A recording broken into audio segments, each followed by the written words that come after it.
Hello, I'm going to try again. I've tried several times to start and I've got a tickle in my throat. So I apologise if it tickles a bit today.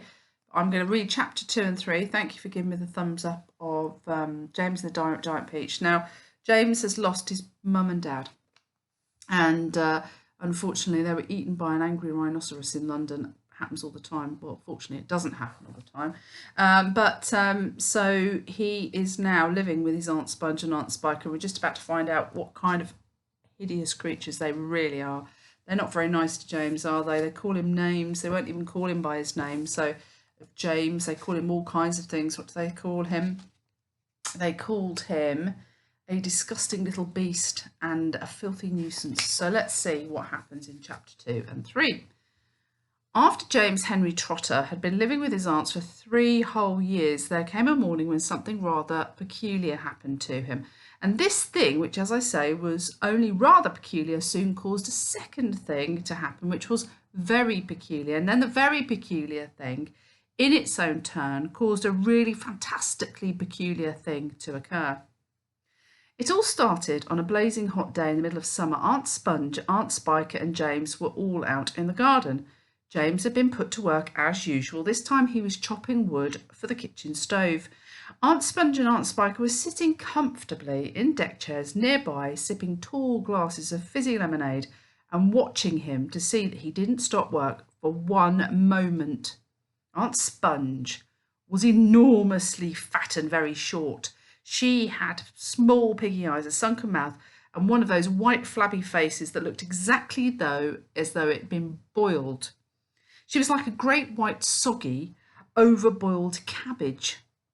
And Aunt Spiker, on the other hand, was lean and tall and bony, and she wore steel-rimmed spectacles that fixed onto the end of her nose with a clip. She had a screeching voice and long, wet, narrow lips, and whenever she got angry or excited, little flecks of spit would come shooting out of her mouth as she talked. And there they sat, these two ghastly hags, sipping their drinks and every now and again screaming at James to chop faster and faster. They also talked about themselves, each one saying how beautiful she thought she was. Aunt Sponge had a long-handled mirror on her lap, and she kept picking it up and gazing at her own hideous face. "I look and smell," Aunt Sponge declared, "as lovely as a rose. Just feast your eyes upon my face, observe my shapely nose, behold my heavenly silken locks, and if I take off both my socks, you'll see my dainty toes. But don't forget," Aunt Spiker cried, "how much your tummy shows." Aunt Sponge went red. Aunt Spiker said, "My sweet, you cannot win. Behold my gorgeous curvy shape, my teeth, my charming grin. Oh, beauteous me, how I adore my radiant looks. And please ignore the pimple on my chin." "My dear old trout," Aunt Sponge cried out, "you're only bones and skin.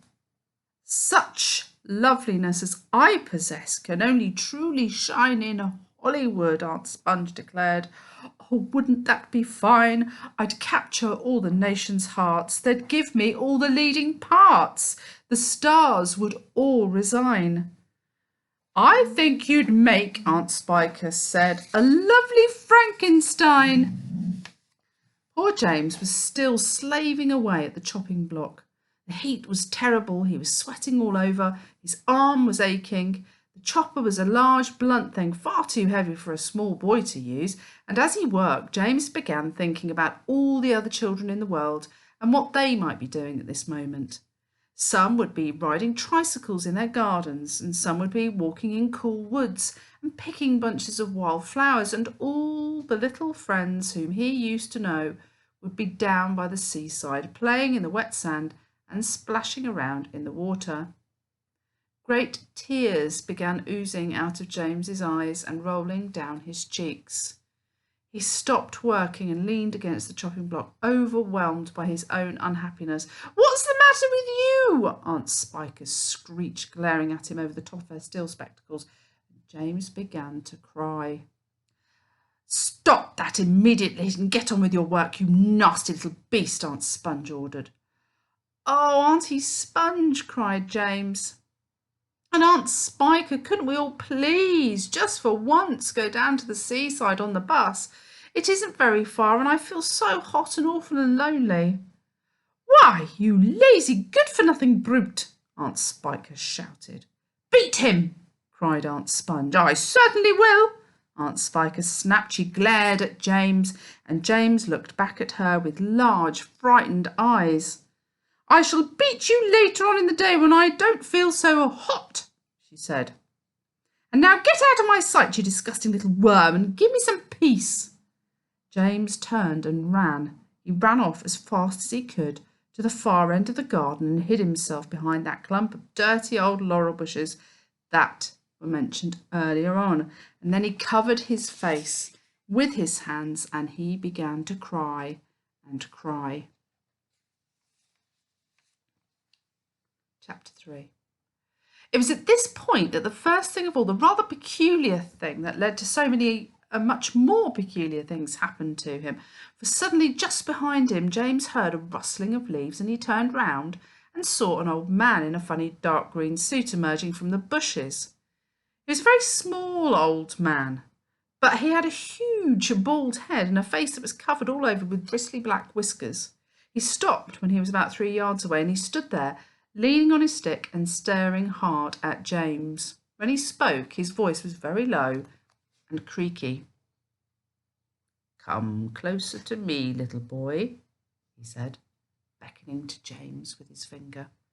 "Come right up close to me and I will show you something wonderful." James was too frightened to move. The old man hobbled a step or two nearer, and then he put a hand into the pocket of his jacket and took out a small white paper bag. "You see this?" he whispered, waving the bag gently to and fro in front of James's face. "You know what this is, my dear? You know what's inside this bag?" Then he came nearer still, leaning forward and pushing his face so close to James that James could feel breath blowing on his cheeks. The breath smelt musty and stale and slightly mildewed like air in an old cellar. "Take a look, my dear," he said, opening the bag and tilting it towards James. Inside, James could see a mass of tiny green things that looked like little stones or crystals, each one about the size of a grain of rice. They were extraordinarily beautiful, and there was a strange brightness about them, a sort of luminous quality that made them glow and sparkle in the most wonderful way. "Listen to them," the old man whispered. "Listen to them move." James stared into the bag, and sure enough, there was a faint rustling sound coming up from inside it, and then he noticed that all the thousands of little green things were slowly, very, very slowly, stirring about and moving over each other as though they were alive. "There's more magic and power in those things in there than in all the rest of the world put together," the old man said softly. But what are they?" James murmured, finding his voice at last. Where do they come from?" "Ah," the old man whispered, "you'd never guess that." He was crouching a little now and pushing his face still closer and closer to James until the tip of his long nose was actually touching the skin on James's forehead. Then suddenly he jumped back and began waving his stick madly in the air. "Crocodile tongues!" he cried. 1,000 long, slimy crocodile tongues boiled up in the skull of a dead witch for 20 days and nights with the eyeballs of a lizard. Add the fingers of a young monkey, the gizzard of a pig, the beak of a green parrot, the juice of a porcupine, and 3 spoonfuls of sugar. Stew for another week, and then let the moon do the rest. All at once, he pushed the white paper bag into James's hand and said, "Here, you take it. It's yours." So that's chapters 3 and 4. Oh, do you remember what happens? Maybe you don't because you've not read it. You don't know the story. What do you think is going to happen? Here's a task for you as well. That man described some sort of magic spell potion. Maybe you could write your own magic spell to create something wonderful and peculiar yourself. So I hope you enjoyed that. I'll continue reading it. and you can continue to give me thumbs up, and I'll hope you enjoy the story. I think it's a great one. So until next time, take care.